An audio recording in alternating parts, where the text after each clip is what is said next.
बिस्मिल्लाहिर्रहमानिर्रहीम। अस्सलाम वालेकुम। एक हिंदुस्तानी पाकिस्तानी पासपोर्ट पे अमेरिका जा पहुंचा, जिसके बाद मीडिया के ऊपर सनसनी फैल गई कि आखिर ये चक्कर क्या है, क्या ये आईएसआई का एजेंट है या फिर रॉ का एजेंट है, पाकिस्तानी पासपोर्ट असली है या नकली, ये बंदा इंडियन है या कोई और, आखिर इसके पीछे वजूहात क्या है और क्यों ये पाकिस्तानी पासपोर्ट लेकर अमेरिका जा पहुंचा। हालांकि इंडियन पासपोर्ट इस हवाले से ज्यादा स्ट्रॉन्ग है, उसके ऊपर अमेरिका का वीजा वगैरह आसान है और ट्रैवल वगैरह भी आसान है, लेकिन आखिर वजह क्या बनी। तो मीडिया के ऊपर इस वक्त मुख्तलिफ स्टोरीज चल रही हैं और कुछ तफसीलात भी सामने आई हैं कि आखिर ये बंदा पाकिस्तानी पासपोर्ट के ऊपर कैसे ट्रैवल करके अमेरिका जा पहुंचा। इसकी डिटेल आपसे शेयर करता हूं, लेकिन उससे पहले आपसे रिक्वेस्ट है, अगर आप मेरे चैनल के ऊपर नए हैं तो चैनल को जरूर सब्सक्राइब कर लें, बल्कि आइकन को प्रेस कर लें ताकि मेरी तमाम आने वाली वीडियोस आप तक वक्तन फवक्तन पहुंचती रहें। यूएई से एक हिंदुस्तानी है जिसका नाम पटेल बताया जाता है कि वो पाकिस्तानी का पासपोर्ट लेकर अमेरिका पहुंच जाता है। उसके ऊपर वीजा वगैरह भी डेफिनेटली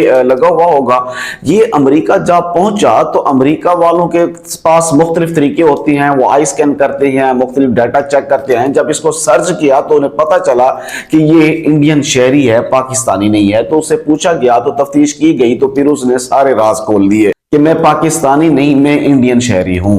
तो उसी वक्त उसे वापस यूएई के बजाय सीधा दिल्ली एयरपोर्ट के ऊपर भेज दिया गया, क्योंकि ये तो इंडियन शहरी है, तो इसे इंडिया में ही भेजो कि इसकी तफ्तीश करे कि ये आखिर ये काम क्यों कर रहा है। इंडियन मीडिया की खबर के मुताबिक कि एक पाकिस्तानी जिसका नाम नासिर हुसैन बताया गया कि उसका पासपोर्ट गुम हो गया और इस पटेल साहब ने यूएई में किसी एजेंट से ऐसा पासपोर्ट मांगा जिसके ऊपर वो अमेरिका के लिए सफर कर सके, और इसकी अच्छी खासी उसने रकम भी अदा की। तो उसका पासपोर्ट इस इंडियन शहरी को दे दिया गया और ये बड़ी कामयाबी से यूएई से ट्रैवल कर गया। ये बड़ी अजीब बात थी कि आखिर कैसे मुमकिन हुआ, क्योंकि पासपोर्ट के ऊपर तस्वीर होती है, मुकम्मल डाटा दर्ज होता है, तरीका कार होता है। आखिर अगर यूएई में है तो वहां पर इसकी तस्वीर होगी, इसका डाटा मौजूद होगा, लेकिन फिर भी बड़ी आसानी से ये वहां से निकल गया। अमेरिका पहुंचने पे जब उस पर शक पड़ा तो उसको देखा गया, तो उसके मुतालिक डाटा निकाला गया, तो फिर मालूम हुआ कि पासपोर्ट तो असली है, बिल्कुल असली है, नकली की कोई गुंजाइश नहीं है। फिर तहकीक की गई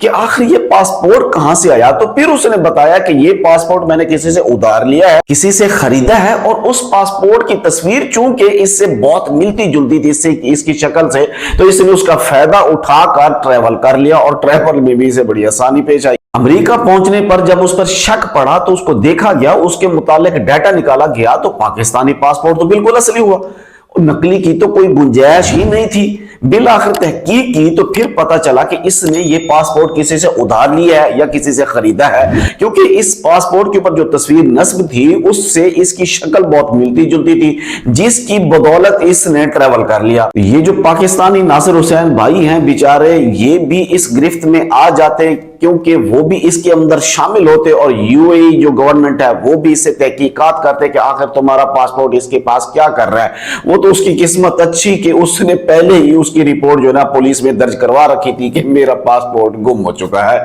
और वो इस मुसीबत से भी बच गए। अब जो पटेल साहब हैं जो अमेरिका से दिल्ली पहुंच चुके हैं, तो भाई इनके लिए तो बड़ी तफ्तीश हो रही होगी और डेफिनेटली उनको इस तरह से ट्रीट किया जा रहा होगा कि आखिर तुम अमेरिका पासपोर्ट जो पाकिस्तानी पासपोर्ट उसके ऊपर कैसे गए, क्या तुम कहीं कोई जो है ना आईएसआई के एजेंट तो नहीं। तो अब जो ये पटेल साहब हैं ये बड़े साफ जाहिर है मुश्किल वक्त से गुजर सकते हैं। तो इसीलिए कहते हैं ना कि जब भी आपके कोई डॉक्यूमेंट्स गुम हो, चाहे वो आईडी कार्ड हो या आपका पासपोर्ट हो, इवन कोई भी डॉक्यूमेंट्स आपके जब गुम हो, तो आपको चाहिए कि आप लोग उसी वक्त फौरी तौर के ऊपर उसकी एफआईआर दर्ज करवा दें, अपने मुताल्लिका पुलिस स्टेशन जाएं, वहां पर ये लिखवा दें कि मेरी ये फलां चीज गुम हो गई है। कहीं ऐसा ना हो कि फिर आपको अगर आप ये दर्ज ना करवाएं और फिर उसकी वजह से आपको सालों साल इसकी मुसीबत से गुजरना पड़े। दुआ करता हूं अल्लाह तबारक व तआला तमाम परदेसी भाइयों को अपनी हिफ्ज़ व अमान में रखे। मुझे दीजिए इजाजत। अल्लाह हाफिज।